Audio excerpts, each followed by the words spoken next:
सवाल खड़े कर रहा है। बीजेपी का ये पोस्ट तेजस्वी यादव से जुड़ा हुआ है, जिसमें तेजस्वी यादव पर बीजेपी हमलावर है। बिहार विधानसभा चुनाव के नतीजों के सामने आने के बाद से लगातार तेजस्वी यादव नदारद हैं, ये कहते हुए ये पोस्ट बीजेपी की तरफ से सोशल मीडिया प्लेटफॉर्म एक्स पर किया जाता है। और बीजेपी ने सोशल मीडिया पर जैसे ही ये पोस्ट किया और उसमें लिखा, तेजस्वी यादव की तस्वीर शेयर करते हुए लापता की तलाश, नाम तेजस्वी यादव, पहचान 9वीं फेल। सोशल मीडिया पर इसी पोस्ट के बाद बिहार की सियासत जैसे एक बार फिर से सुलग गई है। इसे लेकर आरजेडी भी हमलावर है और लापता की तलाश, नाम तेजस्वी यादव, ये वो पोस्ट जिसे आप देख पा रहे होंगे अपने टीवी स्क्रीन पर। बीजेपी की तरफ से अपने सोशल हैंडल से इस पोस्ट को किया गया है और इसी में लिखा गया है लापता की तलाश। चेहरा जो तस्वीर के तौर पर सामने है वो है तेजस्वी यादव का। बताया जा रहा है कि जैसे ही विधानसभा चुनाव के नतीजे आए उसके बाद से मीडिया के कैमरे के सामने तेजस्वी यादव बहुत कम ही नजर आए हैं और इसे लेकर ही बीजेपी सवाल उठा रही है। यह पोस्टर किसी व्यक्ति पर नहीं बल्कि तेजस्वी यादव की राजनीतिक हकीकत पर सवाल है। जब भी बिहार के विकास, भ्रष्टाचार, अपराध और जंगलराज पर चर्चा होती है तब तेजस्वी यादव मीडिया से लापता हो जाते हैं। जनता सवाल पूछती है और जवाब देने की बारी आते ही पर्दे के पीछे छिप जाना, यही उनकी पहचान है। बिहार को भाषणबाज नहीं, जवाबदेह नेतृत्व चाहिए। जो नेता सवालों से डरता हो वह बिहार का भविष्य नहीं, सिर्फ परिवार की राजनीति चला सकता है। और अब जी राम जी बिल, जिसके आने के साथ ही जैसे ही लोकसभा में इस बिल को पेश किया गया, विपक्ष के तेवर तल्ख और गर्म नजर आए। बीबी जी राम जी बिल के खिलाफ विपक्ष लगातार प्रदर्शन करता हुआ और सवाल उठाया जाता हुआ कि आखिर इस मनरेगा नाम में, जिसमें महात्मा गांधी के साथ ये नाम जुड़ा हुआ था, उसे बदलने का औचित्य क्या है और मनरेगा का नाम बदले जाने को लेकर विपक्ष लगातार प्रदर्शन करता हुआ, प्रदर्शन की तस्वीरें भी अब सामने आ गई हैं। सोशल ऑडिट और कमजोर, जिसमें मनरेगा और वीबी जी राम जी दोनों के बीच क्या बदलाव होने जा रहा है, क्योंकि मनरेगा में जहां पर 100 दिनों के रोजगार की गारंटी मिलती थी, इसमें बदलाव करते हुए इसे 125 दिन किया गया है।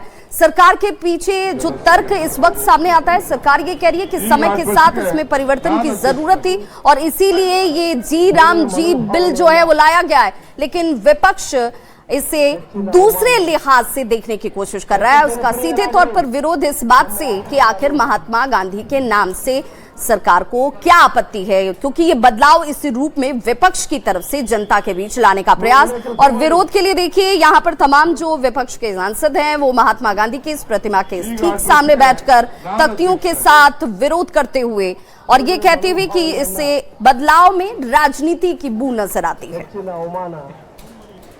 There will be a natural protest. Because there is no need of an official call. Our workers are totally agitated on this issue for the last so many years.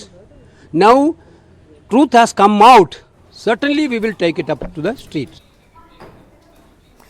और अब बात कांग्रेस नेता पृथ्वीराज चौहान के उस बयान की, जिसे लेकर अब इस वक्त सियासत गर्म हो गई है, क्योंकि उनका यह बयान जो है विवादित रूप में सामने आया। कहा जा रहा है कि उन्होंने जिस तरीके से बयान दिया, उस बयान के बाद से सवाल उठने लाजमी है। सवाल इसलिए भी पूछा जा रहा है क्योंकि उन्होंने कहा है कि ये जिस तरीके से ऑपरेशन सिंदूर के पहले दिन भारत हारा था, हमारे विमानों को मार गिराया गया और उसे लेकर उनका ये सवाल उठाना, ऑपरेशन के पहले दिन पर भारत हारा और हमारे विमानों को मार गिराया गया, जैसे ही ये बयान आता है उनकी तरफ से, उसके बाद इस पर प्रतिक्रियाओं का दौर भी शुरू हो जाता है। 12 लाख सैनिकों की सेना बनाए रखने की क्या जरूरत थी, ये भी सवाल उनकी तरफ से पूछे गए। कांग्रेस नेता हैं जिनका बयान विवादों में सामने आ चुका है आणि त्यामुळे मग एक असा विषय निघाला की मग मोदींनी का मान्य केलं। पहिल्या दिवशी आपला संपूर्ण पराभव झाला। 7 तारखेला जे हवाई युद्ध अर्ध्या तासात झालं त्यामध्ये आपला टोटल पराभव झाला, हे कोणी मान्य करो अगर न करो। आणि त्यामुळे त्या दिवशी भारताची जी विमानं पडली त्या दिवशी सगळा भारताचा एअरफोर्स हा ग्राउंड झाला, त्यानंतर एकही विमान उडलं नाही। तो जैसे ही पृथ्वीराज चौहान का ये बयान सामने आया, उसके बाद केंद्रीय मंत्री हैं गिरिराज सिंह, उन्होंने पलटवार करने में देर नहीं की। उन्होंने कहा कि सेना के शौर्य पर सवाल उठाने का अधिकार किसी को नहीं है। चाहे वो कांग्रेस के नेता हों या फिर किसी और दल के नेता हों, क्योंकि सेना का शौर्य जो मान और सम्मान का हकदार है, उस पर इस तरीके की टिप्पणी किया जाना कहीं से उचित नहीं और इसीलिए इस पर जोरदार तरीके से उन्होंने पलटवार किया। कौन क्या कह रहा है ये उससे मुझे कुछ लेना देना नहीं। सेना के शौर्य पर किसी को गाली देने का अधिकार नहीं है। जो लोग सेना के शौर्य को अपमानित करते हैं वो कभी देश हित की बात सोच ही नहीं सकते। देखिए, बयान इस रूप में गिरिराज सिंह ने दिया और साथ ही साथ रवनीत सिंह बिट्टू की बात करें, उनकी भी प्रतिक्रिया सामने आई। उन्होंने कहा कि मानसिक दिवालियापन के ये लोग शिकार हैं, मानसिक तौर पर बीमार हैं और इसीलिए इस तरीके के बयान दिए जा रहे हैं। मेरी ख्याल से मानसिक तौर पे बीमार हो गए, जहां मानसिक तौर पे इलेक्ट्रिक शॉक देने की जरूरत है उन्हें। तो पृथ्वीराज चौहान के इस बयान को लेकर सियासत गर्म है और प्रतिक्रियाएं भी सामने आ रही हैं और कहीं से भी जो मांग को लेकर के कांग्रेस नेता अपने बयान पर कायम है। वो कह रहे हैं कि माफी मांगने का तो सवाल ही पैदा नहीं होता है, क्योंकि बार बार ये कहा जा रहा था कि पृथ्वीराज चौहान अपने इस बयान पर माफी मांगे, क्योंकि ये सेना के शौर्य पर सवाल खड़ा करने के जैसा है और इसका अधिकार किसी को नहीं है। लेकिन वो कह रहे हैं कि कुछ गलत नहीं कहा है मैंने, माफी आखिर किस बात की मांगूं, इसलिए मैं अपने बयान पर कायम हूं। ऑपरेशन सिंदूर पर उनकी तरफ से जो बयान दिया गया था, मैं करूंगा, डिटेल बात करूंगा जी। Will talk to media properly. So are you apologizing right now? अरे बिल्कुल, मेरा राइट है, constitution gives me right to ask questions. और अब बात बिहार के मुख्यमंत्री नीतीश कुमार की करेंगे, जो आज गया जी के दौरे पर हैं और यहां पर आज उनका ये दौरा अपने आप में बेहद महत्वपूर्ण हो जाता है। 2 दिवसीय मंथन कार्यशाला का उद्घाटन मुख्यमंत्री नीतीश कुमार की तरफ से यहां पर किया जाने वाला है। आपको ये भी बताते चलें कि उन्होंने बेपाड में बिहार के प्रमंडलीय आयुक्तों और जिला पदाधिकारियों के साथ फोटो सेशन किया और 2 दिवसीय मंथन 2025 कार्यशाला में शामिल हुए। मंथन 2025 कार्यशाला का उद्घाटन उनकी तरफ से हुआ और थोड़ी देर में मुख्यमंत्री महाबोधि मंदिर भी पहुंचेंगे और भगवान बुद्ध के दर्शन और पूजन करते हुए भी दिखेंगे। बिहार के मुख्यमंत्री नीतीश कुमार आज गया दौरे पर है और इस दौरान जो है वे सबसे पहले बिपाड पहुंचे और अभी थोड़ी देर पहले ही जो है बिहार के मुख्यमंत्री नीतीश कुमार जो है वो बिपाड पहुंचे और सबसे यहाँ पहुंचने के बाद जो है जो बिहार के जितने भी तमाम 10 प्रमंडलीय आयुक्त है और साथ ही बिहार के जितने भी जिलाधिकारी है उनके साथ जो यहाँ पर फोटो सेशन किया। इसके बाद जो है मंथन 2025 का है, इसका उद्घाटन जो है वो मुख्यमंत्री नीतीश कुमार जो है उसने किया है। बता दें कि इसमें पूरे बिहार के 38 जिलों के जिलाधिकारी और 10 प्रमंडल आयुक्त जो है वो यहाँ पर पहुंचे हैं। इस तरह कह सकते हैं कि सीएम के आगमन को लेकर के सुरक्षा व्यवस्था भी काफी टाइट किया गया है। साथ ही इसके बाद बिपाड के बाद जो है करीब 1 घंटे बाद जो है वो महाबोधि मंदिर जाएंगे और महाबोधि मंदिर में भगवान बुद्ध के दर्शन करेंगे, पूजा करेंगे। इसके बाद जो है वो पटना वापस हो जाएंगे। आपको बता दें कि इस मंथन का जो उद्देश्य है बिहार में विकास के कार्य को कितना गति बढ़ाया जाए, साथ ही प्रशासनिक में और क्या कुछ बदलाव हो सकता है, उससे क्या कुछ नए और कुछ उसमें उभारा जा सकता है। इस दौरान मुख्यमंत्री नीतीश कुमार जो है मंथन 2025 का आयोजन जो है वो यहाँ पर किया गया है और यह कार्यशाला जो है वो 2 दिनों तक चलेगा। तो 2 दिनों के चलने के उपरांत जो पहले दिन है इस कार्यशाला का उद्घाटन बिहार के मुख्यमंत्री नीतीश कुमार ने किया। एलन लिली, न्यूज 18 गया जी। और इस वक्त की बड़ी खबर ये, संजय सरावगी जिन्हें बिहार बीजेपी प्रदेश अध्यक्ष की भूमिका दी गई है वो कल पदभार ग्रहण करते हुए नजर आएंगे। संजय सरावगी कल पदभार ग्रहण करने वाले हैं। वक्त दोपहर के 12 बजे का बताया जा रहा है, जिसके आसपास वो पदभार ग्रहण करने वाले हैं। बीजेपी प्रदेश कार्यालय में इससे लेकर एक बड़ी तैयारी की जा रही है। संजय सरावगी दरभंगा से आते हैं, लगातार जीत दर्ज करते हुए और अब एक बड़ा दायित्व उन्हें भी बिहार में क्षेत्रीय स्तर पर सौंपा गया है, जिसमें बिहार बीजेपी प्रदेश अध्यक्ष की भूमिका उनकी तरफ से निभाई जाएगी। कल पदभार ग्रहण करने वाले हैं और इस पदभार ग्रहण कार्यक्रम को भव्य बनाने के लिए, बड़ा बनाने के लिए बड़ी तैयारी इस वक्त बिहार में भी की जा रही है। संजय सरावगी को लेकर ये बड़ी जानकारी, पदभार ग्रहण करने को लेकर सवाल पूछे जा रहे थे और अब वक्त कल 12 बजे का बताया जा रहा है।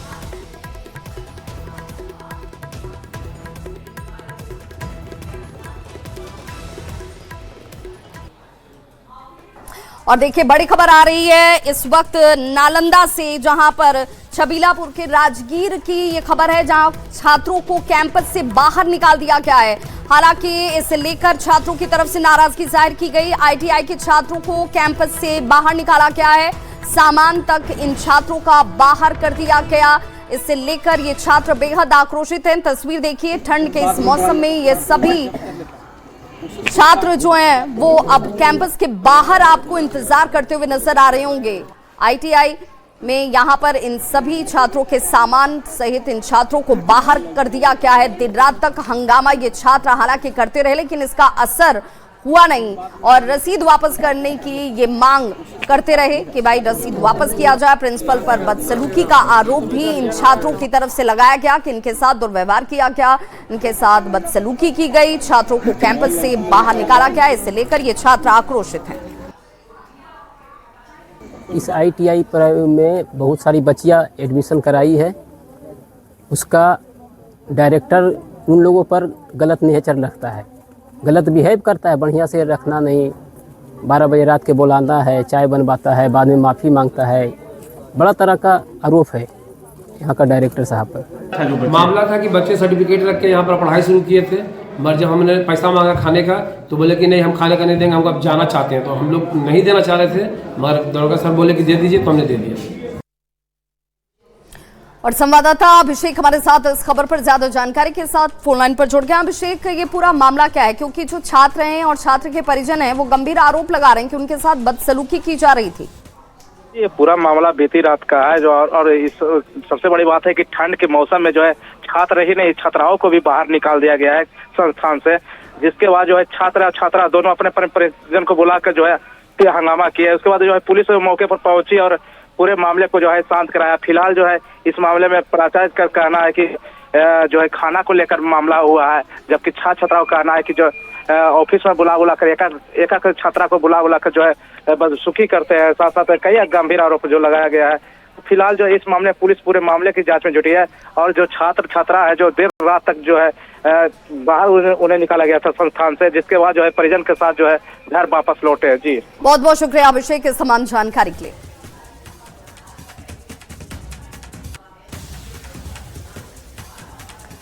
अगली बड़ी खबर आ रही है बेगूसराय से, जहां पर गीदड़ के हमले में कई लोग जख्मी बताए जा रहे हैं। बताया जा रहा है कि महिलाएं जो हैं वो चारा डालने के लिए गई हुई थी और इसी दौरान गीदड़ ने हमला कर दिया, जिसमें महिलाएं जख्मी हुई हैं।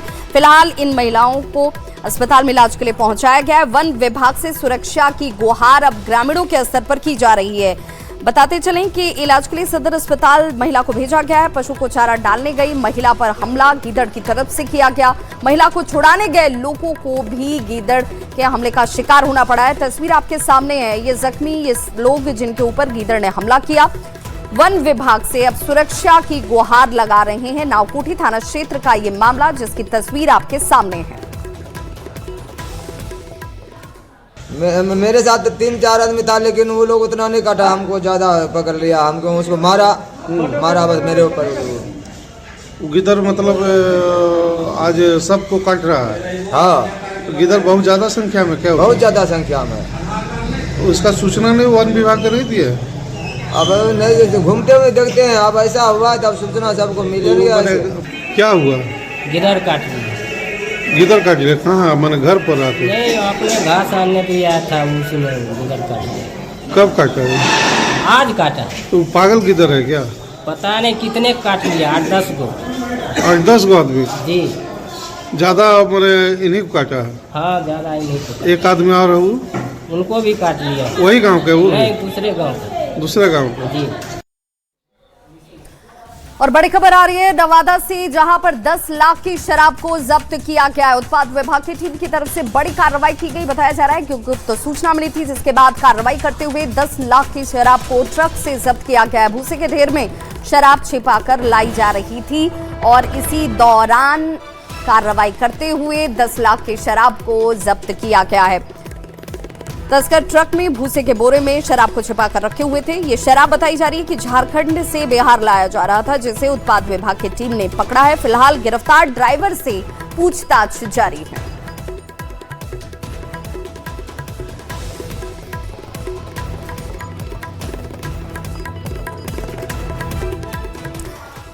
और देखिए बक्सर से खबर आ रही है शराब से जुड़ी हुई, जहां पर शराब की जब्ती की गई है। बताया जा रहा है कि आलू के बोरे में शराब छिपा कर रखी गई थी और इसी दौरान इसकी जब्ती जो है वो की गई। यूपी से बिहार लाने के क्रम में शराब को पकड़ा गया है। हालांकि इस पूरे मामले में बताया जा रहा है कि 5256 लीटर शराब की बरामदगी हुई है। 2 लोग गिरफ्तार किए गए हैं जिनसे पूछताछ की जा रही है।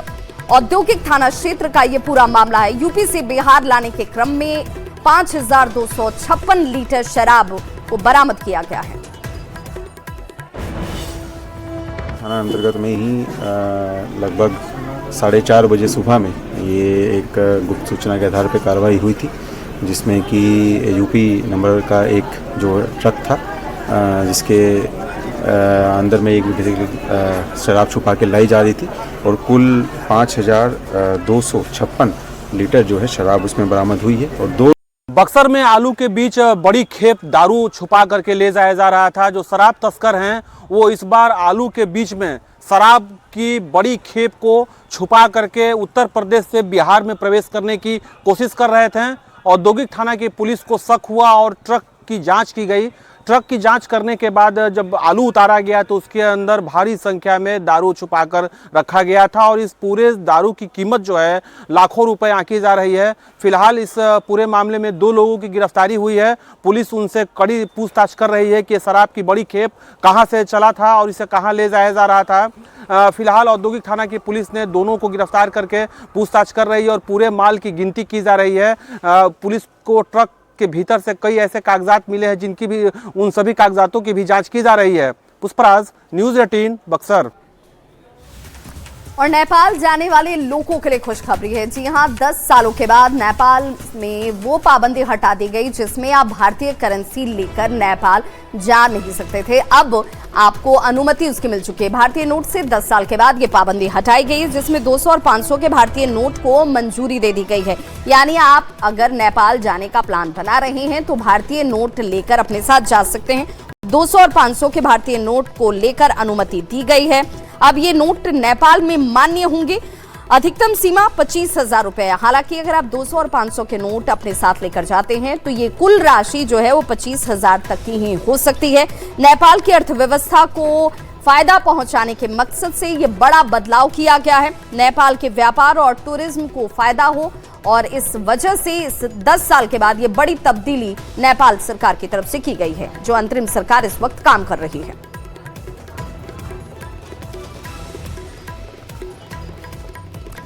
अगली खबर नवादा से, जहां पर पीले पंजे का प्रहार लगातार जारी है। जी हां, अतिक्रमण के खिलाफ इस वक्त एक्शन मोड में कार्य किया जा रहा है। अवैध कब्जे पर लगातार कार्रवाई की जा रही है और इसे तोड़ा और ध्वस्त किया जा रहा है। हालांकि इसे लेकर लोगों को नोटिस पहले ही दी गई है। अतिक्रमित कर अगर दुकान, मकान या प्रतिष्ठान बनाए गए हैं तो उस पर यहां बुलडोजर चलाकर उसे ध्वस्त करने की कार्रवाई को अंजाम दिया जाता हुआ। ये तस्वीर इस वक्त आपके सामने नवादा की है, जहां अतिक्रमण के खिलाफ अभियान तेज गति से चलाया जाता हुआ।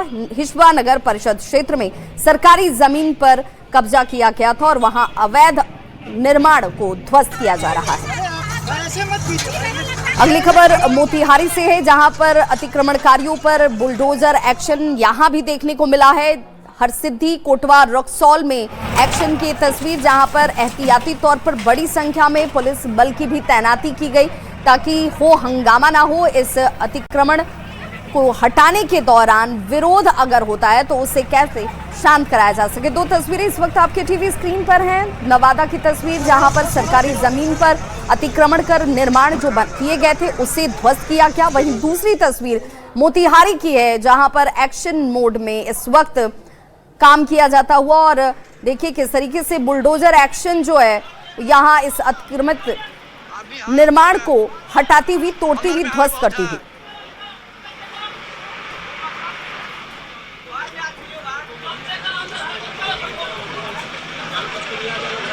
तो हरसिद्धि में अतिक्रमित जमीन को खाली कराया गया, जैसी तस्वीर आप मोतिहारी की देख पा रहे हैं। कोटवा के बिलथा माथी गांव में कोर्ट के निर्देश के बाद यह एक्शन लिया गया है। और अब बात कोहरे की मार की, जिसका असर बिहार में साफ तौर पर नजर आ रहा है। मुजफ्फरपुर की तस्वीर आपको दिखाते हैं, जहां पर कोहरे की चादर से पूरा शहर लिपटा हुआ नजर आया। विजिबिलिटी 50 मीटर से भी कम दर्ज की गई। शीतलहर लोगों के ऊपर इस वक्त कहर बनकर टूट रही है और इसीलिए वाहन चालकों को सबसे ज्यादा परेशानी का सामना करना पड़ रहा है। एहतियाती कदम उठाए जा रहे। अलाव लोगों के लिए हालांकि इस वक्त एकमात्र सहारा है और इसी सहारे के साथ लोग ठंड पर काबू पाने की कोशिश करते हुए नजर आते हैं, लेकिन एहतियात, सुरक्षा ही सबसे बड़ा बचाव है। शीतलहर लगातार बढ़ती नजर आ रही है और मौसम विभाग इसे लेकर येलो अलर्ट तक जारी कर चुका है। पूरे बिहार में कड़ाके की ठंड पड़ रही है और कई जिलों में सुबह से ही घना कोहरा छाया हुआ है। मुजफ्फरपुर की तस्वीर अगर आपको दिखाएं तो आप तस्वीर देख सकते हैं किस तरीके से सुबह से घना कोहरा छाया हुआ है। तो कहीं ना कहीं स्थिति अब शीतलहर जैसी हो गई है और कोहरे की वजह से जो है लोगों को काफ़ी परेशानी हो रही है। विजिबिलिटी काफ़ी कम हो गई है, महज 50 मीटर से भी कम विजिबिलिटी है, जिसकी वजह से सड़कों पर गाड़ियाँ काफ़ी धीरे धीरे रफ्तार से चल रही है। और ऐसे में मौसम विभाग का कहना है कि अभी स्थिति और भी भयावह हो सकती है, ठंड अभी और बढ़ेंगे, तापमान में गिरावट अभी और दर्ज की जाएगी। तो हालांकि बीते कुछ दिनों से पछुआ हवा की वजह से कनकनी बढ़ी है। हालांकि बीच में दोपहर में धूप हो जाने की वजह से लोगों को ठंड से राहत तो मिल जाती है, लेकिन सुबह और शाम में काफ़ी ज़्यादा तापमान नीचे गिर जाता है, जिसकी वजह से लोगों को काफ़ी परेशानी होती है।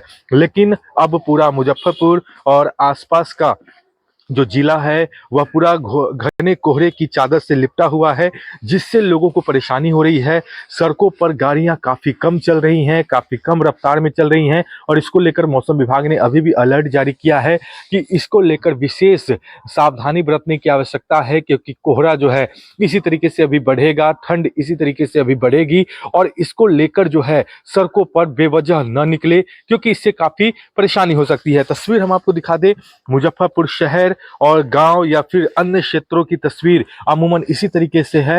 हर तरफ घना कोहरा छाया हुआ है, आपको दूर दूर तक कुछ नहीं दिखेगा। खासकर विजिबिलिटी 50 मीटर से भी कम है, तो ऐसे में लोगों को काफ़ी परेशानी हो रही है। सड़कों पर चलने वाली जो वाहन है उन्हें विशेष लाइट जलाकर चलनी पड़ रही है, धीमी रफ्तार में चलनी पड़ रही है। ऐसे में विशेष सावधानी बरतने की आवश्यकता है और मौसम विभाग के अनुसार यह स्थिति अभी आने वाले दिनों में और भी ज़्यादा बढ़ सकती है। घना कोहरा छाया रह सकता है और शीतलहर जैसे हालात बन सकते हैं। अभी तो फिलहाल धूप खिल जाती है, जिससे लोगों को राहत मिल जाती है, लेकिन आने वाले समय में अभी तापमान जो है और नीचे जाएगी और स्थिति शीतलहर जैसी हो जाएगी। मुजफ्फरपुर से न्यूज़ 18 के लिए प्रियांक सौरभ।